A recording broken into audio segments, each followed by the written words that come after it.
안녕하세요. 오늘은 드디어 퇴사 이야기를 조금 본격적으로 해보려고 합니다. 아마 지금까지 저의 다른 영상들을 보신 분들은 어느 정도 제가 왜 퇴사를 생각했는지, 앞으로 그러니까 어떤 방향의 삶을 지향하는지에 대해서 조금은 감을 잡으셨을 수도 있을 것 같아요. 근데 이렇게 앉아서 제대로 왜 퇴사를 했고 왜 영국을 가는지에 대해서 한 번쯤은 말씀을 드리고 싶었어서 이렇게 카메라를 켜게 됐습니다. 네, 먼저 회사가 힘들어서 그만뒀느냐? 반은 맞고 반은 아닙니다. 일단 회사가 힘들어지기 전에 원래도 퇴사 계획이 있었어요. 제가 퇴사를 계획한 건 작년 8월입니다. 그때부터 이제 저랑 얘기를 나눴던 친구들은 이미 알고 있는데, 제가 그때부터 내년 5월에 퇴사를 할 거다. 내년 5월에 나는 영국을 갈 거다. 이렇게 이야기를 하고 다녔고, 그때부터 이직 준비를 했었어요. 그냥 작년의 마인드로는 회사도 좋고 하는 일도 마음에 들고 다 좋지만 나는 어렸을 때부터 해외 나가서 살겠다는 꿈이 있었기 때문에 더 늦기 전에 그 꿈을 실현하겠다. 그런 생각이 거의 주를 이루고 있었고요. 이걸 어디부터 말씀을 그냥 의식의 흐름대로 제가 생각했던 그 흐름대로 그냥 말씀을 드릴게요. 네. 그러니까 작년 8월 기준으로는 제가 이제 입사를 한 지 한 1년 반 정도가 된 시점이었거든요. 그러다 보니까 회사도 어느 정도 익숙해지고 일도 익숙해지고 조금 지루함을 느낀다면 느끼는 때이기도 하죠. 근데 작년에 7, 8월에 파리에서 올림픽을 했잖아요. 그래서 가끔 TV로 올림픽을 봤었죠. 그런데 저한테 운명적인 순간이 찾아옵니다. 이제 파리 올림픽 폐막식을 하면서 다음 올림픽 개최지인 LA로 넘어가잖아요. LA로 넘어가서 이제 거기에 캘리포니아 출신 가수들이 나와서 노래를 부르면서 그 풍경이 쫙 나오는데 그때 뭔가 머리를 콱 맞았어요.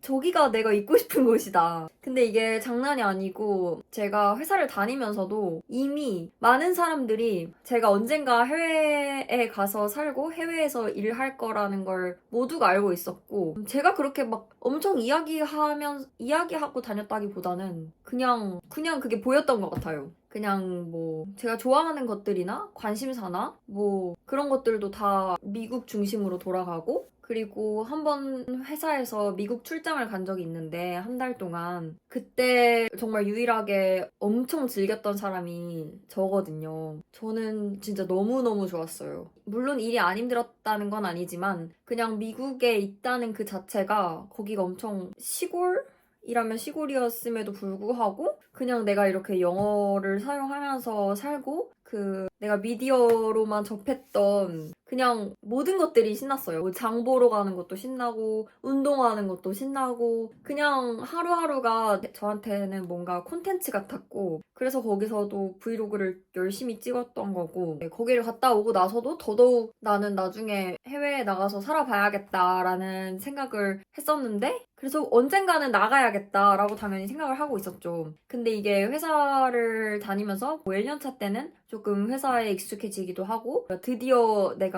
취업이라는 걸 해서 내 돈을 벌어서 좀 내 집은 아니지만 전셋집도 있고 편하게 살다 보니까 잠시 잊었던 거죠. 저의 본래의 꿈을. 근데 그 올림픽 폐막식을 보면서 갑자기 2028년의 올림픽에 나는 가야겠다라는 생각이 든 거예요. 물론 갈 수는 있죠. 물론 그쵸, 갈 수 있잖아요. 뭐 휴가를 내고서라도. 근데 조금 쉽지 않잖아요. 그러니까 제가 말씀드리는 올림픽에 가야겠다는 그냥 한국에서 가야겠다가 아니라, 그때까지 내가 조금 해외에서 뭔가를 만들어서 해외에서 지내고 있다가 올림픽에 가서 휴가를 보내든지 그냥 2028년에 거기에 있어야겠다. 그런 생각이 확 들었어요. 들면서 그때를 기점으로 갑자기 다시 발동이 된 거죠. 그냥 그렇잖아요. 저기에 내가 있고 싶은데 있을 수 있을 것 같은데? 그런 생각이 드는 거예요. 도전할 수 있잖아요. 해보면 되잖아요. 근데 이걸 안 해보고 그냥 흘려보내면 너무 아까울 것 같은 거예요.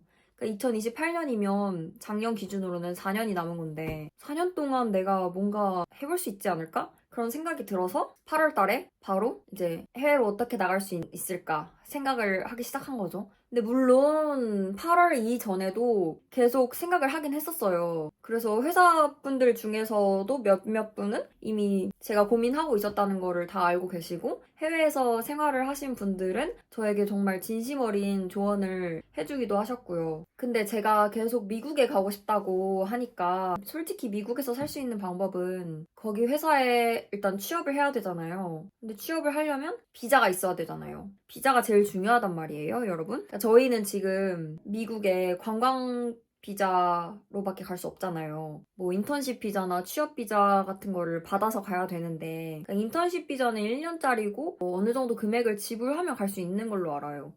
근데 그 이후의 삶에는 보장이 없는 거죠. 또 한국으로 다시 돌아와야 되는 거니까. 그리고 그 비자 비용도 만만치 않거든요. 근데 저는 인턴십보다는 지금 하는 직무를 살려서 그쪽으로 취업을 하고 싶었고 근데 찾아보니까 정말 미국에서 석박사를 하지 않는 이상 한국에서 다이렉트로 취업하기가 어렵다고 하더라고요. 물론 그런 케이스도 있겠지만 저는 그렇게 엄청나게 월등하지도 않고 제가 생각해봐도 미국 회사에서 굳이 비자를 스폰서 해주면서 저를 한국에서부터 데려갈 이유가 없는 거예요. 아직까지는 일한 지도 2년밖에 안 됐고 뭐 영어를 원어민처럼 잘하는 것도 아니고 그쵸? 그래서 석사를 진짜 가야 되나 생각을 했어요. 이미 한국에서 석사를 한 번 했지만 그냥 미국에서 살기 위해 미국 취업을 위해서 석사를 한 번 더 해야 되나 생각하면서 비용을 찾아봤는데 이제 한 2억 이상은 있어야 되는 거예요. 2억 지금은 없죠. 지금은 없는데 모으라면은 언젠간 모을 수 있겠죠. 저의 30대의 어느 날 30대 중반도 모르겠는데 어쨌든 그렇게 해서 미국으로 유학을 갈 수도 있죠. 근데 제가 생각해봤을 때 저는 그냥 해보고 싶은 거잖아요. 미국에서 살아보고 싶은 거고. 그게 아직 확실히 제가 무조건 잘 맞고 무조건 정답이다. 내 인생의 정답은 미국이다. 이런 건 아니란 말이에요. 근데 나의 20, 30대를 미국 가는 비용? 그리고 그것도 취업할 수 있는 비용도 아니고 미국에서 석사를 할 수 있는 비용을 모으기 위해서 20, 30대를 보낸다면 그냥 그게 뭔가 배보다 배꼽이 더 큰 것 같은 거예요. 나는 석사를 굳이 하고 싶은 것도 아니고 이미 석사가 있고 공부를 그렇게 더 하고 싶은 것도 아닌데 그냥 미국에서 살 방법이 그것밖에 없기 때문에 내가 석사 준비를 해야 되고 석사를 가기 위해서 돈을 모아야 되고 그냥 그런 게 저한테는 아 이거는 나한테는 맞는 방법이 아니겠다. 그런 생각이 들었어요. 그래가지고 석사는 제가 일단 아웃을 시켰고요. 그럼 박사가 있어요. 박사. 그래서 제가 사실 석사 한국에서 대학원을 나왔는데 석사 졸업할 때부터 솔직히 취업할까? 아니면 미국으로 박사를 갈까도 엄청 고민했어요. 왜냐면 저는 미국에서 살고 싶기 때문에. 근데 저는 공부를 그렇게 석사는 2년 정도니까 해냈는데 박사는 5년도 솔직히 최소 5년이란 말이에요. 5년 이상이잖아요. 근데 그것도 미국이라는 다른 나라에 가서 내가 5년 이상을 또 공부를 할 수 있을까? 그렇게 해도 미국에서 지내는 건 맞잖아요. 근데 그게 내가 진짜 원하는 걸까? 생각해봤을 때 그것도 좀 저는 행복할 것 같지 않았어요. 저는 제 자신을 그렇게 공부랑 잘 맞고 공부를 너무 좋아하고 연구를 좋아하고 그런 스타일이 아니라는 걸 알기 때문에 원하는 바가 있어서 이렇게 좀 짧은 기간 동안 빡 공부하고 집중해서 하는 거는 할 수 있는데 그렇게 긴 시간 동안 뭔가 한 분야를 연구하고 하는 거는 저랑 잘 안 맞을 수 있다는 생각이 들어서 그때도 박사를 지원하지 않고 바로 취업을 하게 됐었고요. 그러다 보니까 마음속에 늘 뭔가 아쉬움이 있긴 있었어요. 나 정말 미국 가서 살고 싶은데 방법이 없을까? 라고 생각하던 찰나에 그 올림픽을 보게 된 거고 그래도 뭐라도 해봐야겠다. 무슨 방법이 있겠지 하면서 그때부터 서치에 들어갔습니다. 그랬는데 그니까 이게 석사, 박사 말고도 미국으로 갈 수 있는 방법 중 하나는 좀 글로벌 기업에 취업을 해서 만약에 미국에 지사가 있거나 하면 그쪽으로 이동을 하는 거죠. 그런 방법도 있단 말이에요. 그렇게 해서 한국에서 취업을 할 수도 있죠. 그쪽으로. 한국에서 이직을 할 수도 있죠. 그런 방법도 있어요. 근데 어쨌든 그것도 내가 언제 그러면 미국을 가게 될지 모르고 그 회사에 만약에 취업을 한들 기회가 없으면 내가 미국에 못 가는 거잖아요. 그럼 모든 게 말짱도루묵이 돼버리니까 좀 더 확실한 방법을 저는 원했어요. 그리고 그게 미국이어야 되냐 하면 미국 이 제일 좋긴 한데 뭐 다른 나라여도 다른 나라에 살다가 또 미국으로 갈 수 있는 기회가 있을 수도 있으니까 다른 나라여도 상관없다 이런 판단을 내리게 됐고 찾아보니까 여러분 워킹 홀리데이 비자로 사무직에 취업을 할 수 있다는 걸 알고 계셨나요? 저는 몰랐어요. 그때까지. 저는 심지어 캐나다 워킹 홀리데이를 2019년에 갔다 왔거든요. 대학교 3학년을 마치고 휴학을 1년 하고 워킹 홀리데이를 다녀왔는데 그냥 제가 그때 대학생 때 갔었기 때문에 그렇기도 하고 그냥 대부분 사람들도 아마 그럴 거예요. 워킹 홀리데이는 그냥 대학생 때 잠깐 뭐 1년 가서 뭐 알바하고 놀고 여행하고 그런 거 아니냐. 저도 그렇게 살았었고 그렇게만 알고 있었는데 이게 비자라는 게 진짜 얻기가 어렵단 말이에요. 특히 그 워킹 비자, 일할 수 있는 권한을 주는 비자는 진짜 얻기가 어려워요. 보통은 취직이 됐으면 그 회사에서 직접 그 회사 돈을 들여서 스폰을 해주던지 해야 되는데 솔직히 왜 굳이 내국인을 두고 외국인을 그렇게 비자 스폰까지 해주면서 왜 채용을 하겠어요. 그쵸? 그러니까 엄청나게 능력이 뛰어난 사람이 아니라면. 근데 만약에 내가 이 워킹 비자를 들고 가잖아요? 그럼 이제 저는 내국인들과 어느 정도 유사한 조건에 있는 거예요. 물론 그 나라 언어를 조금 더 못할 테고 하지만 만약에 내가 다른 거에서 좀 더 강점을 보여줄 수 있다면 이제 워킹 비자가 있으면 그 회사에서는 저를 뽑는데 장애물이 없는 거죠. 근데 저는 그냥 그 워킹홀리데이 비자가 모르겠어요. 왜 그랬는지 모르겠지만 그냥 알바를 위한 비자라고 생각을 했거든요. 근데 진짜 찾아보니까 30대에 어느 정도 이제 경력을 쌓고 한국에서 그 경력을 들고 다른 나라로 워킹 홀리데이 비자를 취득해서 다른 나라로 가서 한국에서 하던 일을 그대로 하시는 분들이 꽤 있는 거예요. 진짜 네이버 블로그에 한번 찾아보세요. 유튜브에 한번 찾아보세요. 꽤 있어요. 그게 진짜 얼마나 똑똑한 거예요. 비자를 활용을 하는 거잖아요. 그 얻기 힘든 워킹 비자를 이 워킹 홀리데이 비자도 대부분의 국가가 만 30세까지 지원을 하고 제가 알기로는 지금 캐나다랑 영국은 아일랜드도 그랬던 것 같은데 만 35세까지만 발급을 받을 수 있거든요. 그니까 그 나이가 되기 전에 워킹 비자를 받아서 그 나라에 가서 취업이 되면 만약에 거기에서 내가 일을 잘 했다면 그 뒤에 그 회사에서 이미 이 사람은 같이 일을 해왔고 어느 정도 검증이 된 거잖아요. 그니까 그 비자를 연장해주는 경우도 꽤 있더라고요. 그런 거를 진짜 몰랐어요. 그래서 너무 그때 충격이면서 왜 내가 이런 걸 몰랐지? 그니까 워킹 홀리데이 비자가 그 명칭은 워킹 홀리데이 비자인데 그 비자 종이를 받잖아요? 그럼 워킹 홀리데이 이런 게 안 써 있어요. 그냥 영국은 Tier 5 이렇게 나와 있고 뭐 다른 나라도 캐나다도 그냥 이렇게 나와 있던 걸로 알고 있거든요. 물론 거기에 기간이 써 있죠. 아, 이것도 제가 말씀드릴 건데 제가 왜 다른 나라를 근데 안 가고 영국을 선택했냐면요. 일단 작년 8월에 제 계획으로는 지금 하던 이 직무를 그대로 살려서 나도 가서 해야겠다라는 생각이 있었고 이걸로 취업을 하려면 아무래도 그냥 회사 입장에서 아무리 이게 그냥 유효한 워킹 비자라고 해도 1년짜리 비자보다는 2년짜리 비자가 좀 더 이 사람을 뽑아서 1년밖에 일을 못하는 사람이 있고 2년 동안 일할 수 있는 사람이 있으면 2년이 더 유리할 것 같은 거예요. 그래서 2년 워킹 퍼밋을 지원해주는 나라는 캐나다랑 영국이에요, 지금. 그래서 그 두 개로 추렸고요. 왜 캐나다를 제외했냐면 캐나다는 제가 2019년에 한번 갔다 왔다고 말씀드렸잖아요. 근데 놀랍게도 캐나다가 이번에 그 정책을 바꿔서 원래 워킹 홀리데이 비자는 생애에 한 번밖에 사용을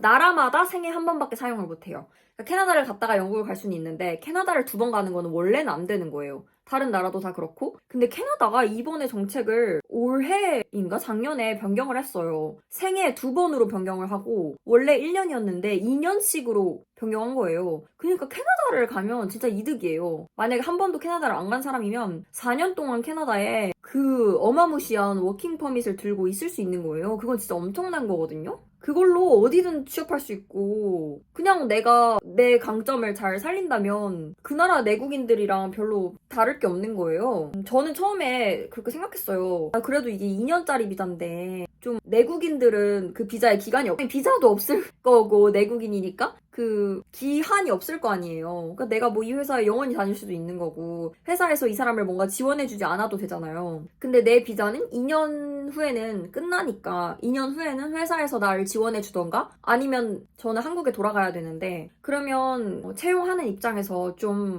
이 사람 2년밖에 일 못하네 거르자 이렇게 생각할 줄 알았거든요. 근데 진짜 그 해외의 채용 시장은 특히 IT 업계는 워낙 입사하고 퇴사하는 그 회전율이 워낙 활발해서 2년을 다 채워서 일하는 사람이 거의 없을 정도라는 거예요. 그러니까 몇 개월 만에 이직을 하기도 하고 이직이 워낙 잦은 거죠. 그러다 보니까 회사 입장에서도 2년짜리 비자가 전혀 문제가 안 되는 거예요. 이 사람이 일을 너무 잘하면 회사에서 당연히 비자를 더 지원을 해줄 수도 있는 거고 비자 때문에 취업이 안 되는 경우는 물론 회사 바이 회사겠지만 거의 없는 것 같았어요. 그러다 보니까 저도 이제 뭔가 토종 한국인으로서 지금 해외에 나갈 수 있는 방법이 아예 없다라고 생각했는데 길을 찾은 거죠. 물론 워킹홀리데이 비자가 원래도 있다는 것도 알고 있었고 저도 다녀왔지만 지금 이렇게 커리어를 쌓는 입장에서 그 비자가 도움이 될 거라고 생각을 안 했거든요. 근데 가서 어쨌든 이 비자로 계속해서 같은 직무를 할 수 있으니까 아니 뭐 다른 직종도 할 수 있지만 이거다. 이걸 해야겠다. 딱 생각이 든 거예요. 그래서 작년 8월부터 진짜 불이 붙어서 정말 열심히 준비했거든요. 뭐 이력서도 거의 한 달 동안 작성하고 링크드인도 열심히 만들고 포트폴리오 뭐 이런 거 다 작성하고 해서 9월부터 아마 지원을 엄청 했어요. 링크드인으로 지원을 엄청 했고 아마 진짜 거의 1000개는 했을 거예요. 근데 그때 제가 시작하면서 물론 후기들도 많이 봤죠. 이제 한국인들 중에 이렇게 준비를 해서 나가신 분들, 취업이 되신 분들 후기를 읽으면서 솔직히 한국에서 이렇게 지원을 해서 채용이 돼서 영국이나 어떤 나라로 가는 경우는 좀 드물긴 하다. 근데 이렇게 제가 생각해도 그렇긴 해요. 제가 생각해도 내가 지금 한국에 있는데 굳이 막 영국에서 지원을 했어요. 근데 내국인들이랑 비교했을 때 이 사람이 큰 뭐 메리트가 있는 것도 아니고 물론 비자가 있긴 있지만 뭔가 이렇게 지금 이 나라에 당장 없으니까 막 비행기를 타고 온다고 해도 조금 뭔가 엄청나게 탤런트가 있는 사람이 아니라면 굳이 안 뽑을 것 같은 거예요. 굳이 리스크가 있는 사람을 인터뷰를 안 할 것 같은 거예요. 그래서 저도 그 말은 완벽히 이해를 했고 한국에서 계속 지원을 했던 거는 이제 어떤 식으로 지원을 해야 되는지 그리고 그냥 연습 삼아서 제가 그 계획을 다 세웠거든요. 그 계획표는 보여드릴 수 있으면 이쪽에다가 보여드릴게요. 대충 이런 식으로 막 월별 계획도 세웠고 어떤 걸 준비해야 되는지도 다 이렇게 계획을 세웠어요. 어떤 걸 더 공부해야 되고 그리고 또 좀 깃허브도 좀 자주 커밋하고 블로그에도 글을 자주 쓰려고 노력했고요. 그래야 그게 그나마 보여줄 수 있는 지표잖아요. 그게 아니면 인터뷰까지 가는 게 쉽지 않으니까 어떻게든 뭔가 많이 만들어놔야겠다 생각을 한 거예요. 그리고 깃허브나 깃블로그 같은 경우에는 꾸준함이잖아요. 그러다 보니까 당장 시작을 해야겠다 해서 물론 9월 이전에도 그 전에도 조금씩 쓰고 있긴 했지만 그때부터 조금 더 자주 썼고요. 그리고 그래서 별로 기대는 안 했어요. 그냥 그걸 시작하면서 나는 무조건 내년 5월에 일단 왜 내년 5월이냐면 제가 5월에 이 집, 서울에 있는 이 집 전셋집이 만기예요. 그래서 어차피 다른 집을 서울에서 찾거나 해야 되는데 다른 집을 찾으면 또 이제 1, 2년 동안 계약을 하잖아요. 그럼 중간에 또 다른 세입자를 찾고 또 막 짐을 빼고 이런 게 번거로울 것 같은 거예요. 그러니까 어차피 내가 지금 마음 먹었으니까 내년 5월까지 한국에서 열심히 준비를 하고 열심히 지원도 하고 그냥 이렇게 연습이다. 연습을 열심히 해서 그냥 뭐가 됐든 내년 5월에는 무조건 영국 가자. 그렇게 마음을 그때 먹었었고 그래서 그때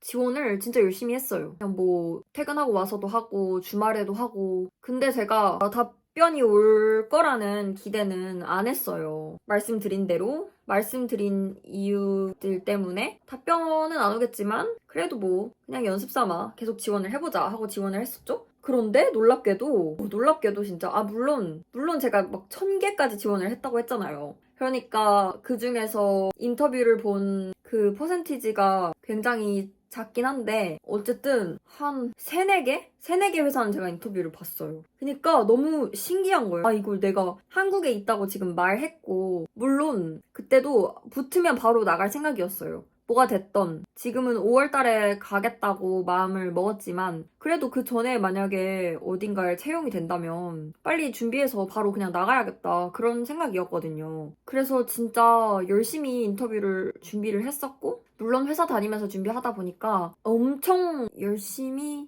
못한 것 같아요.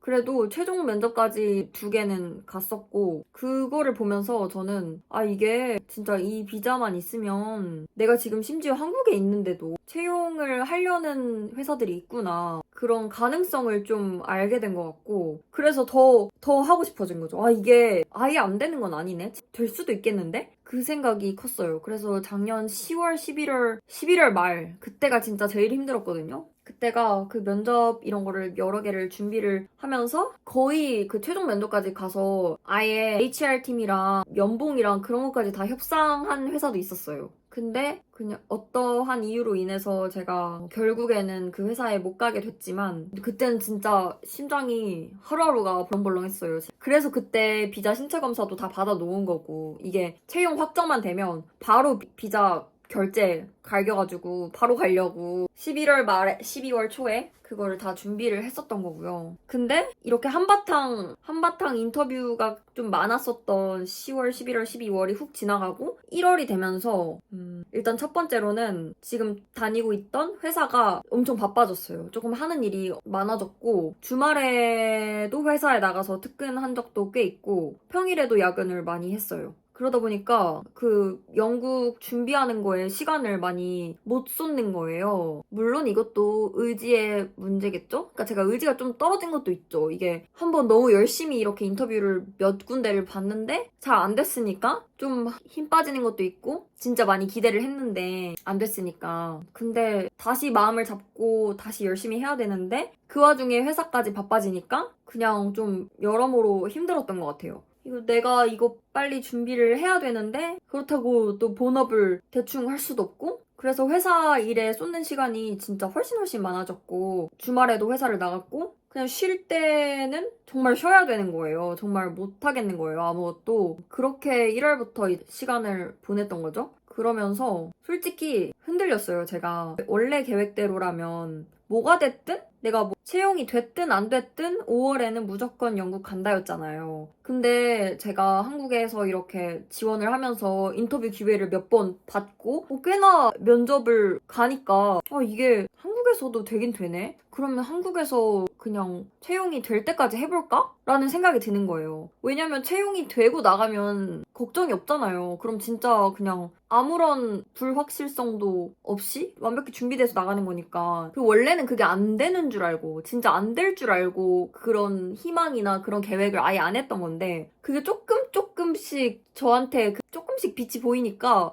이거 될 것 같은데? 좀 욕심이 생긴 거예요. 그 불확실성을 받아들이고 그걸 감수하고 원래는 가겠다였는데 이제는 확실하게 돼야 간다. 좀 그걸로 마음이 바뀐 거예요. 될 것 같으니까. 근데 또 회사 일은 바빠지니까 그거에 시간을 못 쏟고 그러면서 솔직히 많이 고민이 됐어요. 이걸 어떻게 해야 되지? 원래의 내 계획대로 해야 되는데 그냥 그 5월이라는 내가 정했던 기간이 다가오니까 이거를 만약에 내가 나 1년 뒤에 퇴사할 거야. 무슨 일 있어도 할 거야. 그렇게 말하는 거 쉽잖아요. 근데 이제 다음 달, 아니 막 이제 3달 뒤, 2달 뒤 이렇게 되니까 안정적으로 산 사람이어서 좀 불안한 거예요. 나 이거 해도 되나? 진짜 이렇게 이 대기업 들어가는 거 쉽지 않은데 이렇게 들어왔는데 이거 퇴사하고 그렇게 불확실한 길로 가도 되는 건가? 그런 생각이 이제 계속 저를 가로막았던 거죠. 근데 어쩌면 회사가 바쁘고 힘들었던 게 제가 이렇게 선택하는데 큰 도움을 준 걸 수도 있어요. 회사 일이 바빠지다 보니까 오히려 그래 나 어차피 5월에 퇴사하려고 했었는데 외국을 갈 계획을 안 했다고 하더라도 회사를 계속 다닐지 좀 고민했을 것 같아요. 너무 제가 생각하는 삶이라는 것과 물론 다들 바쁘고 다들 사는 게 힘든 거지만 그래도 각자만의 그 기준이 있잖아요. 이 정도는 보장돼야 돼. 이 정도는 내가 지키고 싶어. 그런 게 있잖아요. 근데 너무 이렇게 일만 하면서 사는 삶은 저한테 진짜 안 맞는 거예요. 돈을 얼마를 주든 간에 일을 하면서 제가 그냥 뭐 단순 노동도 아니고 계속 고민하고 계속 스트레스를 받다 보니까 제가 좋아하던 다른 일들도 너무 많은데 제가 좋아하는 친구들도 있고 취미생활도 많고 이렇게 뭐 영상 찍고 유튜브 올리는 것도 좋아하는데 그런 것들을 다 아예 하기가 싫어지고 그냥 좀 사람이 부정적으로 점점 변하는 거예요. 물론 그것도 다 마인드셋이고 다 내가 내 감정을 잘 조절하면 되는 걸 수도 있지만 저는 모르겠어요. 저는 좀 일 외에 제 시간이 어느 정도 보장됐으면 좋겠는데 또 제 성격상 제가 완벽주의 성향이 좀 있어서 좀 이거를 그러니까 지금 하는 일을 뭐 대충 좀 하고 어느 정도 대충 하고 내 시간을 내 여유를 찾는다든지 그런 게 잘 안 돼요. 지금 하는 일을 다 모든 걸 좀 완벽하게 안 하면 안 된다. 이런 생각이 있어가지고 더 좀 스트레스를 많이 받는 거죠.